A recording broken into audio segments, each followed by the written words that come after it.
Hi, I'm James Shillinglaw, and I'm here at the Travel Leaders Network Conference in Nashville. I'm here with one of the top travel advisors, travel agencies in the network, and a person you may be familiar with, Dave Hershberger, who is president of Prestige Travel in Cincinnati.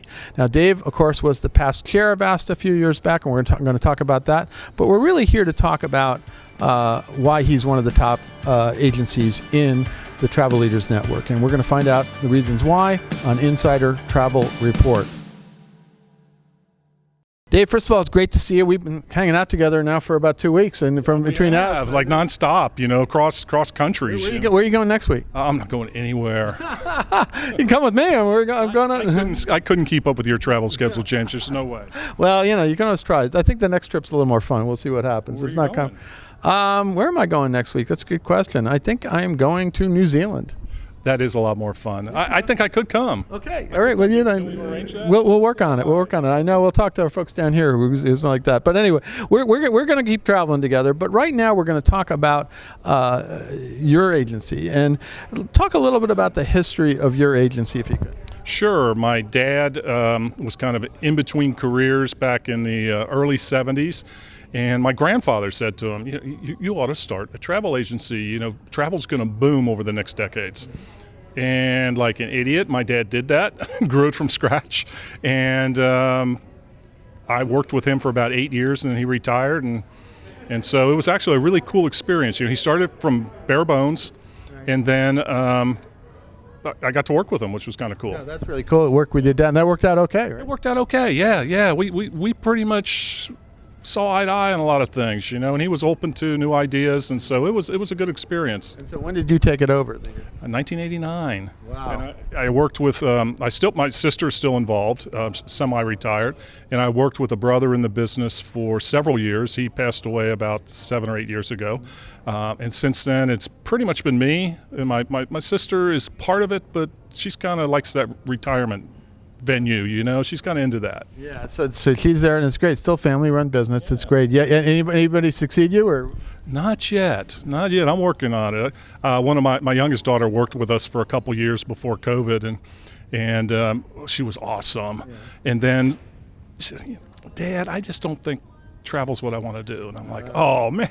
Well, let me tell you something. They're going to go out there and do something else, and then suddenly they're coming back to you and saying, you know what, maybe that wasn't such a bad gig after all. That would be sweet, but she's got to live her own life. Absolutely. So you can't. I'll have plenty of options when the time comes. Well, that's good. Now, what does your agency focus on in terms of sales? Are you just a general travel agency, corporate and leisure business? Well, historically, we've been more of a corporate business, medium to small corporate accounts, $1 million, $2 million a year. A couple years pre-COVID, we acquired another travel leaders office in our area, and that switched our mix to about 65-35 corporate leisure, or vacation, I like to call it.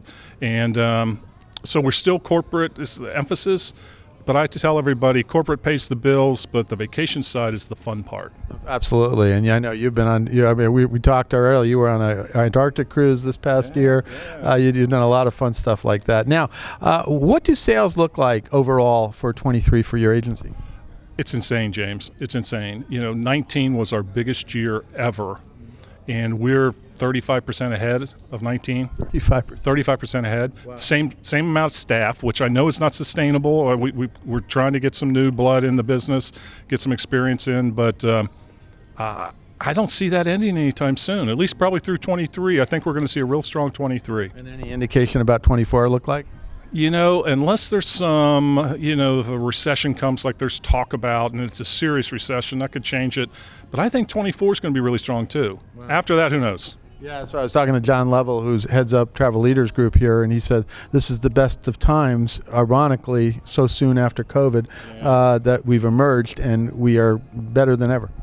I actually think down the road, the travel agency industry is going to look at COVID as one of the best things that ever happened to us. Now, COVID itself was devastating. It put a lot of people out of business. It really made you scrape. But I think it brought forth the value of the travel advisor to the traveling public. Like we couldn't have paid to get that message across.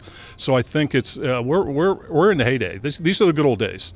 This is the time. If you're in the business, enjoy it, because we know it's cyclical, and it's going to change, but now is as good a time as I've seen. How did your agency get through the COVID period? Oh, we had a lot of government help with PPP. I made an effort early on that I wanted to keep all my staff that wanted to stay. And I did everything I could to keep them because I knew coming out of COVID was going to be a boom. And I didn't realize it was going to be this kind of boom. So I wanted to keep everybody. And so I think that's really it. The PPPs helped us. The ERTC credits helped us. And I had a staff that went to bat with me. You know, hey, sure. So they were ready when you emerged. They were ready. And they said, anything, you know, sure, we'll work 50% of the time. We'll work 20% of the time. We'll take a pay cut for the next to get through this, to help me through it. So I had a staff that really stepped up to the plate and helped me. That's great. So you got through. Now, one of the other groups that probably helped you is your membership in Travel Leaders Network. And how long have you been part of Travel Leaders Network or its predecessor?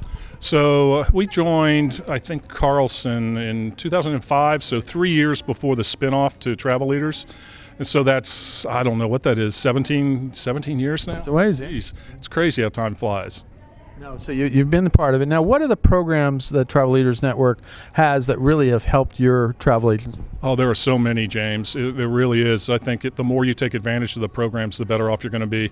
Their air program is incredible. Their technology offerings are incredible.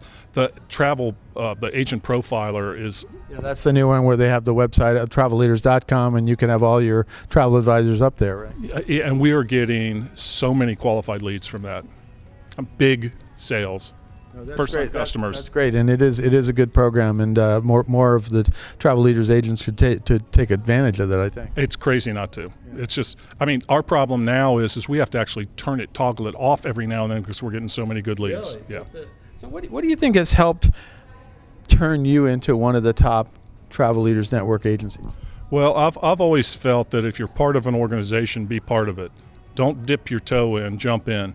And so, I mean, I was in this organization for a year, and someone said, you should run for the advisory board. And I said, nobody knows me. And he said, do it. And I ran, and I think I was the only one who ran because I won. And so it's just getting involved, knowing the people.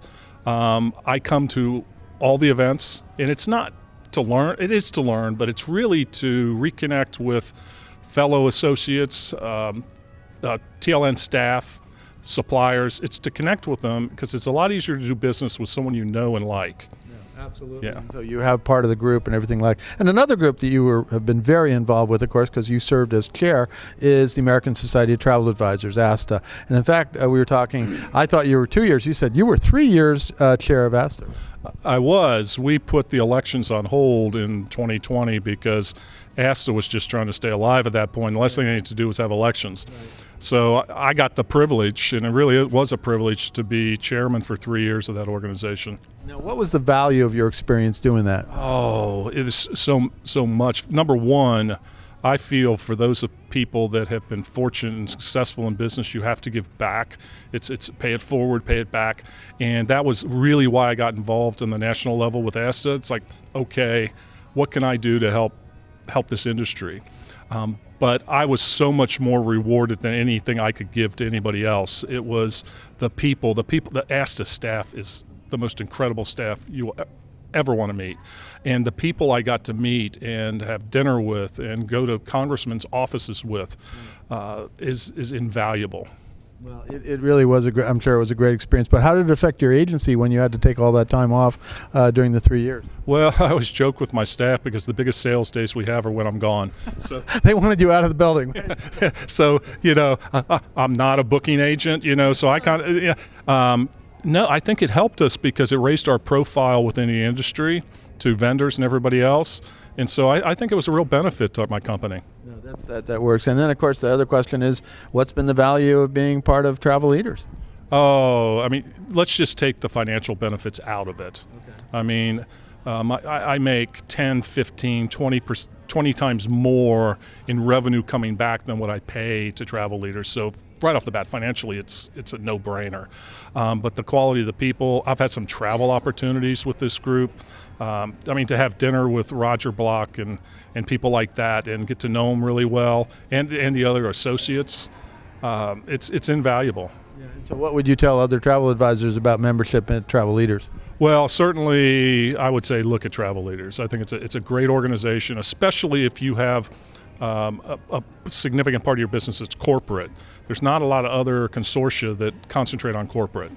So with us, you get an incredible leisure portfolio from Travel Leaders, and you get the tools, the Concur, the Grasp, the different technology at discounts or sometimes no charge at all. Right. So I'd say definitely look at Travel Leaders. But if you're doing this on your own, join a consortia. Join a consortia. There's power in numbers. And then obviously the other thing to join is ASTA, right? I think every travel advisor should be a member of ASTA. ASTA works for the entire industry, whether you're a member or not. So you should pay, even if it's the bare single membership, it's not much money. But what they have done to prevent extra taxation, to prevent IC rules that were horrible for our industry, it's invaluable. They may be still trying to do that too, but that's never going to stop. That's never going to stop. It's coming back around. You know, I think you've got to support it. You got to speak in one voice.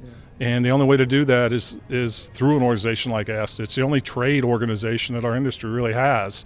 And who was it? Eben this morning said, you know, Eben Peck, who's the EVP of advocacy for ASTA, right? Yeah, he said, you know, if you're not at the table, you're being eaten at the table, you know, or something like that. He said it much more eloquently than I could.